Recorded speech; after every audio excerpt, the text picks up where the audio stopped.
Sam, Sam বলো কি? বলছি আবির না সেই কোন সকালে বেরিয়েছে, তারপর থেকে ওর ফোনে যোগাযোগ করা যাচ্ছে না। ওর রায়চকে কোন মিটিংয়ে গেছিল, কিন্তু রাতে বাড়ি ফিরে আসার কথা ছিল। এত রাত হয়ে গেল। আবির তো কখনো এরকম করে না, সব সময় আপডেট দেয়। ও যদি লেটও হয় সেটাও জানিয়ে দেয়। কিন্তু আজ কি হলো? আমার বারবার মনে হচ্ছে আবির কোন একটা সমস্যার মধ্যে পড়েছে। বৌমনি বৌমনি তুমি শান্ত হও, আমি ছোট ভাইকে একটা ফোন করছি, ডোন্ট ওয়ারি। ফোন করে কোনো লাভ হবে না স্যাম। আমি ফোন করেছিলাম, ওর ফোনে ফোন যাচ্ছে না। স্যাম, তুমি একটা তিয়াসকে ফোন করবে, ওর নাম্বার আছে তোমার কাছে? না, তিয়াসদির নাম্বার তো আমার কাছে নেই। নেই? তাহলে তাহলে আমি আবির সঙ্গে কিভাবে যোগাযোগ করবো? আমার কাছে ছোট ভাই একজন কলিগের নাম্বার আছে। একটা ফোন করুন না। আমি করছি। ফোন করে জিজ্ঞাসা তুমি করো শান্ত হও, আমি করছি। রায়চকে ওটা কোথায় আছে। ঠিক আছে, দাঁড়াও এক সেকেন্ড।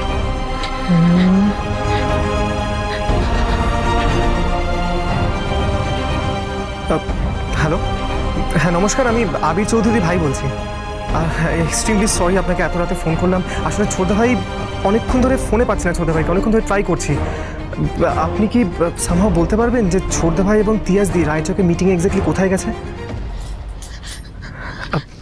কোন একটা রিসর্টে মিটিং হবে বলছে। রিসর্ট? আচ্ছা, রিসর্টের ডিটেলসটা। হ্যালো, হ্যাঁ বলছি, আপনি কাইন্ডলি রিসর্টের ডিটেলস একটু বলবেন? যদি একটু সম্ভব হয় ফোন নাম্বারটা যদি।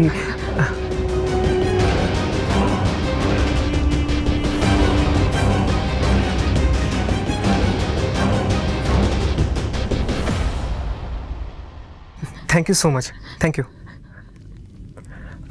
রায়চক রিসর্ট, কল করে নাও। আচ্ছা।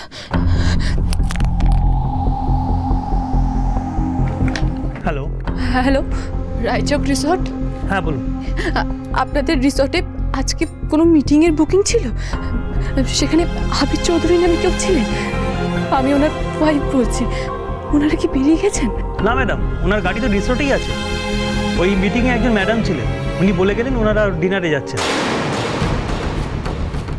আবির যতই রেগে থাকুক, আমার সাথে কোনো রকম যোগাযোগ না করে এইভাবে ক্যাজুয়ালি ঘুরে বেড়াবে, এটা আমার বিশ্বাস হচ্ছে না।